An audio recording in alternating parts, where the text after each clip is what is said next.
ভাই কিছু বলবেন? এভাবে বাড়ির দিকে তাকিয়ে আছেন কেন ভাই? ভাই আমি অনেক ক্ষুধার্ত ভাই, টাকা পয়সা নাই, অনেক খিদা লাগছে। ভাই আমার বাড়িতে আমার মা টিফিন হিসেবে আমাকে একটা কলা একটা রুটি দিয়েছিল। আসেন আমরা মিলেমিশে খাই। আসেন ভাই, আমার অনেক ক্ষুধা লাগছে আসেন ভাই খাই আমরা। ভাই, আল্লাহর উপরে ভরসা ভাই। ওকে নাও, এবার নাও। ভাই আসেন এখানে বসি।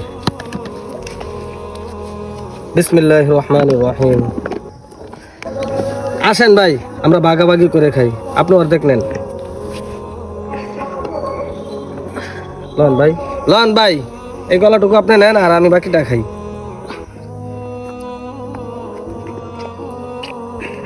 আর অনলাইনে অনেক বড় আর বড়।